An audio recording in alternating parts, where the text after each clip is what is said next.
7h, 8h30, Patrick Roger. Il est 8h12, Lévy sans interdit avec Elisabeth Lévy. Bonjour Elisabeth.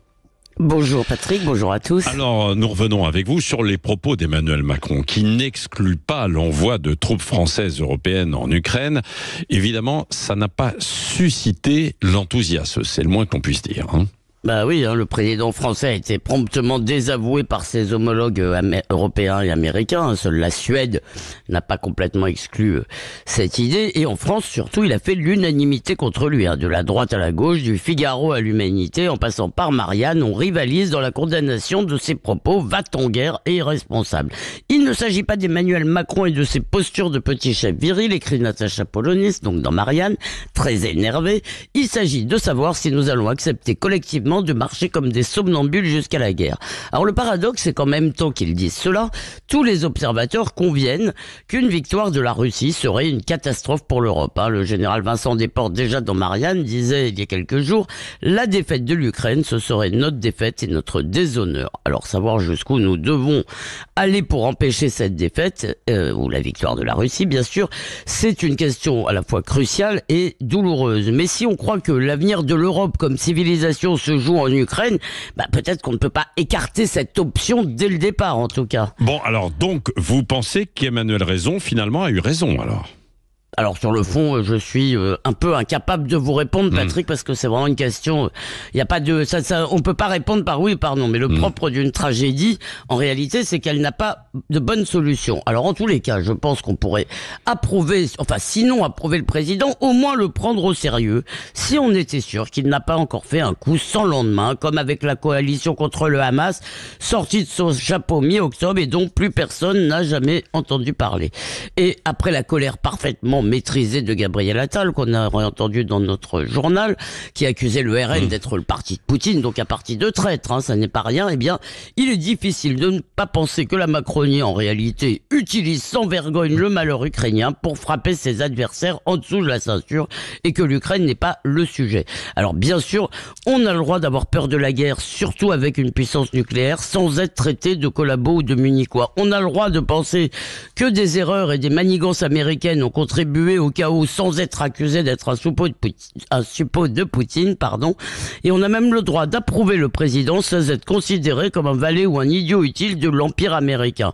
Bref, Patrick, nous méritons mieux que ce navrant échange d'invectives et ce festival de postures et d'assertions péremptoires. Dans ce climat, je ne vois pas très bien l'intérêt d'un débat parlementaire qui, paraît-il, va avoir lieu, mais qui sera encore une fois une consternante foire d'empoigne. Merci Elisabeth Lévy.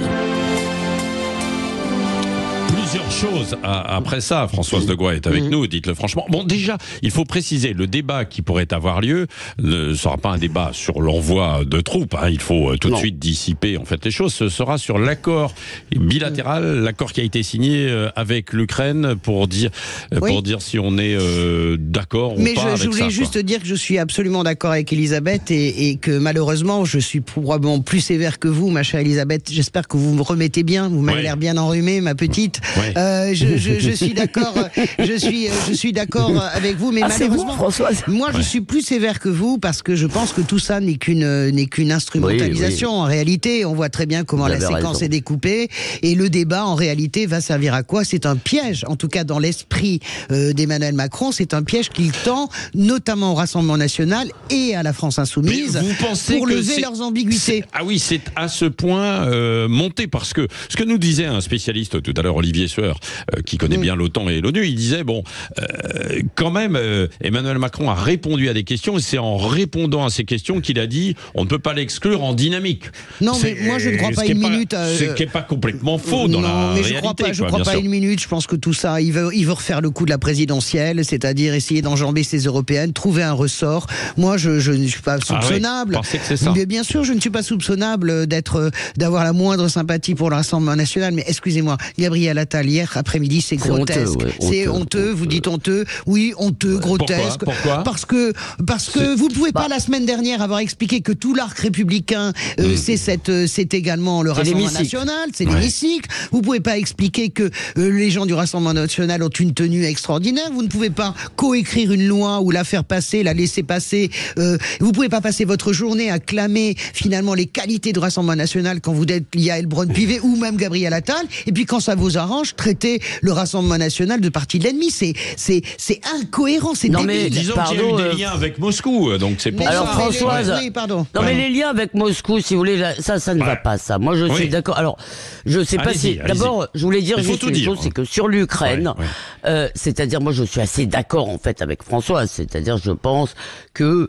tout ça, c'est un peu comme quand il a sorti la coalition, la masse de son chapeau. C'est plutôt destiné à l'interne, et c'est pas bien. C'est pas bien parce que là, on est quand même dans un moment dans la guerre en Ukraine qui est quand même tragique, si vous voulez, et que je ne sais pas si un jour on devra entrer dans cette guerre. J'espère que non, je pense que non. C'est d'ailleurs pas ce que demandent les Ukrainiens, hein. Les Ukrainiens demandent des armes, ils demandent pas des soldats. Mais je trouve que on ne peut pas complètement l'écarter. En tous les cas, on ne doit pas en parler avec légèreté. Moi, c'est ça qui me navre. Et traiter un parti, si vous voulez, comme il l'a fait hier, de parti de l'étranger en quelque sorte, de parti de traître, ça n'est pas raisonnable dans une démocratie. On peut, écoutez, je veux dire, ça, tout ça abîme en fait un peu la démocratie. Hein. C'est pas, on peut pas. Pardon, vas-y. Non, mais je suis d'accord avec ce que dit Elisabeth, et je ne suis pas. Soit vous considérez que le Rassemblement national n'est pas dans l'arc républicain, mais vous il faut l'interdire alors. Vous l'interdisez, mais vous ne pouvez pas faire ça. Je sais très bien ce qu'ils veulent. Ils veulent absolument coller la poutinophilie sur le Rassemblement national, et en fait, ils veulent coller Marcel Déat et je n'irai pas mourir à Danzig sur la gauche. Voilà. Vous savez, le grand. Je rappelle pour nos auditeurs le grand édito de Marcel Déat, socialiste, à la une de l'œuvre, le journal socialiste. Pas pour Danzig. Mourir pour Danzig avec un grand point d'interrogation. Donc toute la tradition pacifiste est un peu honteuse de toute cette partie-là du socialisme qui sont devenus les pires collabos, on peut quand même le dire. Eh bien voilà ce que Macron et Attal veulent remettre sur le tapis. Et moi, là, je rejoins complètement Elisabeth. C'est gravissime. Je ne veux pas mettre le moindre bémol dans le soutien de l'Ukraine. Alors, c'est-à-dire que est-ce que c'est lié aussi à la crise agricole du moment où donc évidemment il n'a pas aimé la séquence Emmanuel Macron. Bien sûr, il a fait le chat mort, voilà. Il a fait le chat. Cette technique, c'est-à-dire il allume un contre-feu, quoi. Oui, alors moi, juste, vas-y, allez-y. Non, un mot, c'est-à-dire que moi je suis d'accord avec Françoise. La seule chose, c'est que je trouve pas que tous ces gens, si vous voulez, soient très raisonnables de pousser des hurlements au lieu de réfléchir à ce qui se passe. C'est-à-dire, moi, ce que j'aimerais, plutôt que de les entendre hurler, tous, la Roussel, c'est qu'ils nous disent, en gros, quelle serait aujourd'hui leur solution pour l'Ukraine. Parce que là, si vous voulez, vraiment, on peut pas juste se contenter de dire on n'est pas battant en guerre, et puis pas dire ce qu'il faut faire. Non, ça c'est vrai. On continue dans un instant, puis j'aimerais bien vous entendre. Je vais chercher les documents. Je vais chercher les documents des Jeux Olympiques. Ah oui, alors c'est moi qui les ai. C'est moi qui les ai piqués. Alors pour l'instant, Tony Estanguet dit qu'il n'a pas connaissance, il ne confirme pas. La honte. C'est extraordinaire. On continue de discuter, d'échanger, et puis j'aimerais bien connaître votre avis, aussi sur la visite médicale tous les 15 ans pour le permis de conduire. Pas mal. C'est une bonne idée ou pas? Vous nous dites ça dans un instant.